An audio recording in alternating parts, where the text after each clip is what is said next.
자, 다음은 두 번째, 질병은 어떻게 진단할까?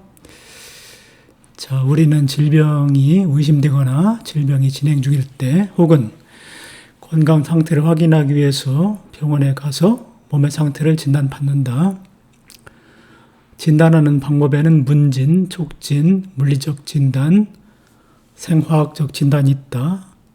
자, 첫 번째 문진은 의사가 환자에게 질문하여 질병의 진행 혹은 신체 부위의 이상 여부를 파악하는 것이다. 여러분들 병원에 가면은 설문지 같은 것을 나눠주고 그 여러 가지 질문에 대해서 이렇게 답변을 쓰는 것이 있는데 그런 것도 하나의 문진이라고 볼 수가 있겠습니다.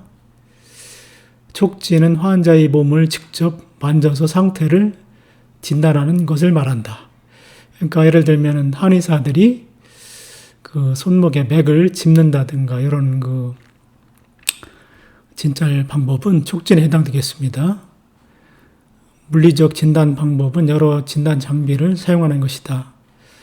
먼저 우리에게 잘 알려진 청진기는 심장의 박동 소리나 호흡 소리를 비롯하여 혈관에서 나는 소리를 들어서 몸 상태를 알아내는 진단 도구이다. 혈관을 흐르는 혈액의 소리가 잘 나게 되면 건강한 상태라고 볼 수가 있겠죠. 내시경은 카메라가 설치된 가늘고 긴 관을 체내에 삽입하여 장기의 내부를 직접 관찰하는 도구이다. 내시경으로 그 위 속을 카메라로 촬영해서 위의 상태를 진단하는 것도 하나의 내시경을 활용한 진단법이 되겠네요. 청진기의 모습, 내시경으로 진찰하는 모습 이렇게 영상으로 나옵니다. 혈압계 그림이 나와 있습니다. 혈압계를 보면은 수은기압계가 있고 팔에 이렇게 주르는 띠가 이렇게 연결되어 있습니다. 혈압계는 그림 1-5와 같이 사용한다. 정상 혈압은 수축기 혈압이 120, 이완기 혈압이 70 mmHg의 혈압을 나타낸다. 자, 그러면 지금부터 그 혈압계를 이용해서 혈압을 측정하는 원리를 그림을 통해서 한번 살펴보도록 하겠습니다. 병원에 가면은 이제 혈압계를 이용해서 혈압을 측정하는데 혈압계는 여기 설명이 나왔는데 팽창 가능한 고무띠가 이 기압계에 연결되어 있는 구조로 되어 있습니다. 그래서 동맥이 혈압을 측정하는데 고무띠를 의팔에 감은 다음에 이 공기 주머니를 이용해 가지고 공기를 불어넣게 됩니다. 그렇게 되면은 이 고무띠가 압박붕대와 같은 역할을 해서 혈관을 압박하기 때문에 만약에 이 압력이 고무띠 압력이 동맥의 혈압보다 높게 되면은 동맥 혈관이 완전히 막혀서 혈액이 흐르지 않게 됩니다. 혈액이 흐르지 않게 되면은 이 청진기를 통해서 소리를 전혀 들을 수 없게 되겠죠. 조용한 소리를 전혀 들을 수 없고 조용한 상태가 됩니다. 그런데 청진기로 소리를 들으면서 천천히 청진기로 소리를 들으면서 여기 청진기가 있네요. 소리를 들으면서 천천히 공기를 빼면 어느 순간에 이 고무띠 압력하고 동맥을 흐르는 혈관 속의 혈액의 압력이 같아지기 때문에 어느 순간에 동맥으로 혈액이 흐르기 시작을 하는데 이때 막혔던 혈액이 갑자기 흐르면서 소용돌이 치는 그런 소리를 들을 수가 있습니다. 이때가 바로 띠의 압력하고 이 고무띠의 압력하고 심장이 수축할 때 그때를 수축기 혈압이라고 하는데 이것이 같아지는 순간이기 때문에 이때에 눈금을 읽으면 수은기압계 눈금을 읽으면 이것이 바로 수축기 혈압이 되기 때문에 측정할 수가 있습니다. 그런데 공기를 좀 더 빼면은 어떤 일이 생길까요? 그렇게 되면은 심장이 수축할 때는 혈액이 흐르고 심장이 이완할 때는 혈액이 흐르지 않기 때문에 이 동맥혈관이 막혔다가 열렸다가 막혔다가 열렸다가 하면서 혈액이 멈췄다가 흐르다가 이렇게 하기 때문에 역시 소용돌이 치는 소리를 계속 들을 수가 있습니다. 그런데 이 고무띠에 공기를 많이 빼가지고 고무띠 압력이 여기 나와 있듯이 70mm Hg 이하로 떨어지게 되면은 혈관이 이제 완전히 어느 정도 열리기 때문에 수축기 때도 혈액이 흐르고 이완기 때도 혈액이 흐르게 돼가지고 막혔다가 흐르고 이런 일이 발생되지 않고 계속 아무 저항 없이 흐르게 되기 때문에 요 70 이하부터는 소리를 소용돌이 치는 소리를 들을 수가 없게 됩니다. 이때 수은기압계 눈금 읽으면은 요 수치가 바로 이완기 혈압이 됩니다. 그림 4. 동맥의 혈류가 외부 압력에 막히는 일이 없이 흐른다는 것을 의미하는데 이때는 소용돌이 치는 그런 소리를 들을 수가 없기 때문에 청진기 소리로 더 이상 소리가 멈추게 됩니다. 그러니까 이 혈압계로 혈압을 측정할 때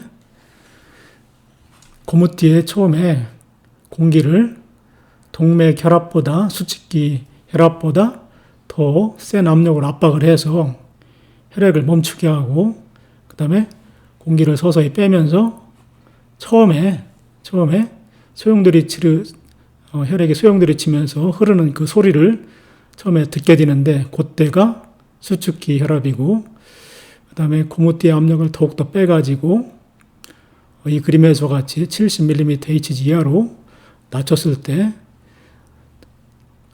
수축기나 이완기 모두 혈액이 수축기나 이완기에 관계없이 모두 혈액이 흐르기 때문에 더 이상 막혔다가 열렸다가 하는 일 없이 자연스럽게 흐름으로 인해 가지고 소리를 듣지 못하는 이때가 바로 이완기, 심장이 이완할 때 이완기 혈압이 됩니다.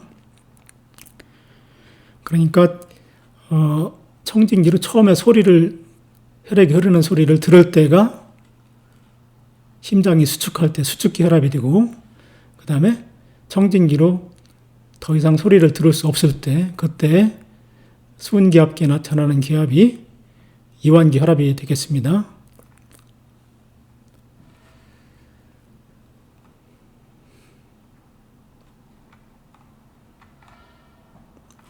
그 다음에 CT, MRI, PET 장비의 모양은 유사하다. 원통형의 장치에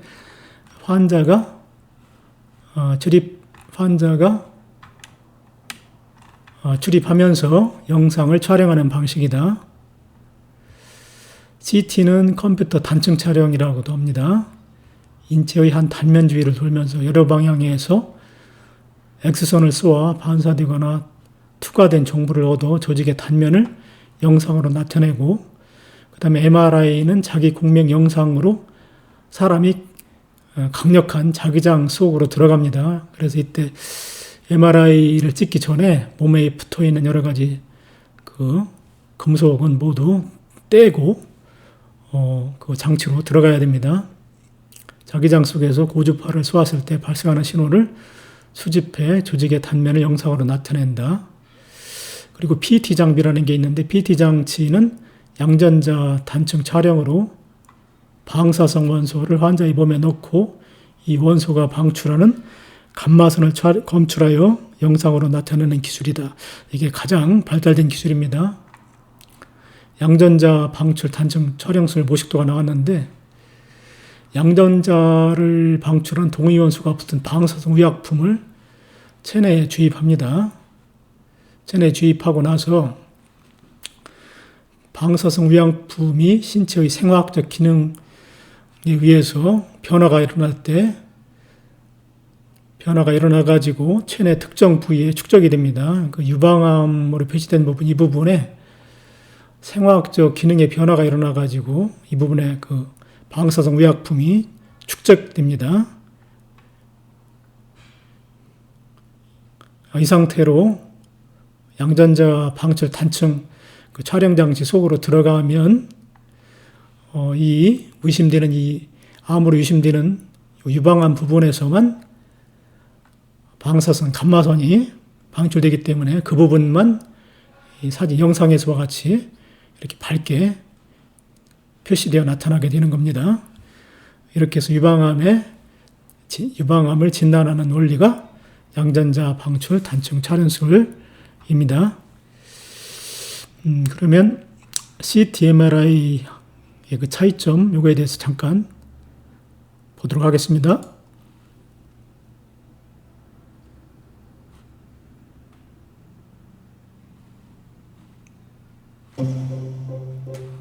어떤 병이 생겼을 때 그 원인을 알려면 인체 내부를 속속들이 들여다보는 게 필요합니다. 그래서 인체에 해가 없는 특별한 빛으로 몸속의 근육과 뼈, 장기 등을 사진 촬영하는데요. 그 역할을 하는 빛이 바로 X선입니다.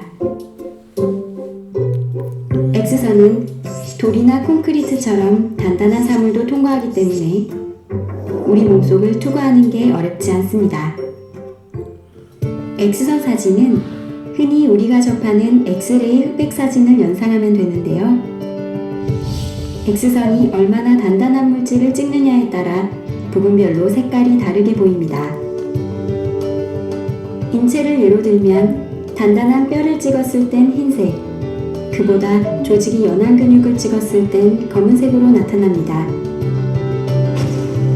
이렇게 흑백의 음영을 이용한 X선 검사법에는 여러 가지가 있는데요. CT 검사도 그 중 하나입니다. CT는 X선으로 찍은 사진을 컴퓨터로 재구성해 인체 내부의 단면을 살펴보는 검사인데요. 우선 CT 검사를 하려면 특별한 장치가 있는 검사실 테이블에 누워야 합니다. 그리고 나면 둥글고 커다란 굴 속으로 테이블이 서서히 이동을 하는데요. 이 둥근 굴 안에 바로 CT 검사의 비밀이 숨어 있습니다. 테이블을 둘러싸고 있는 이 둥근 통에서는 우리 몸으로 X선을 방출합니다. 그 장치를 X선 튜브라고 하는데요. X선 튜브가 테이블 주위를 360도 회전하면서 X선을 방출합니다. 이때 테이블 밑에 깔려있던 X선 측정기가 따라 움직이면서 인체를 통과한 X선을 흡수하죠. 그렇게 해서 흑백 사진을 만들어냅니다. 그런데 우리가 알고 있는 CT 사진과는 좀 다르죠? 아직 컴퓨터가 작업을 하지 않았기 때문인데요. X선 사진들을 여러 장 조합해서 컴퓨터가 영상을 만들어야 우리가 흔히 아는 CT 사진을 얻을 수가 있습니다. 보통 CT 영상 하나를 얻는 데에 X선 사진 약 50여 장이 필요하다고 하네요. 이러한 CT 검사는 우리 몸 모든 부위에서 시행할 수 있습니다. 흔히 골절이나 내부 출혈, 종양 등이 의심될 때 많이 시행하는데요. CT 사진만으로는 이상 부위를 쉽게 발견할 수 없을 때 조영제라고 하는 약물을 주사로 주입하기도 합니다. 혈관을 통해 조영제가 몸 전체로 퍼지면 X선의 흡수가 변화되어 더욱 선명한 CT 사진을 얻을 수 있죠.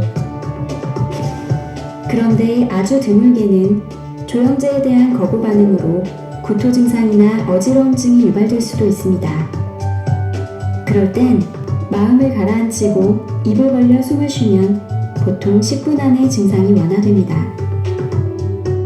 CT 검사를 받기 전에 만약 복용 중인 약물의 일시중단, 사전 금식 등 지켜야 할 수칙들을 안내받으셨다면 반드시 지켜주셔야 정확한 검사 결과를 얻을 수 있습니다.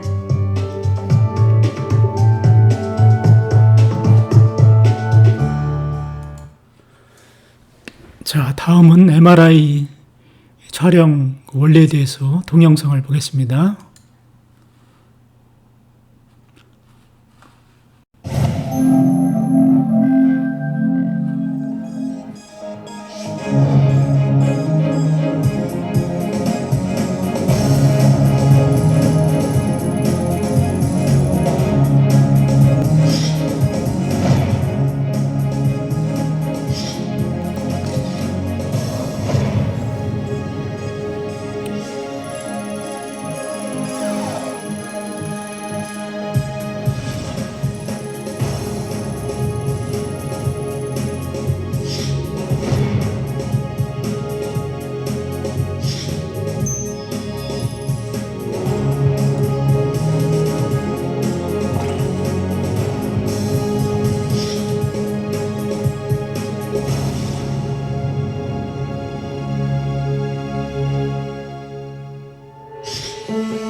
MRI는 자기장이 전자기파와 공명하는 현상이 기본 원리입니다.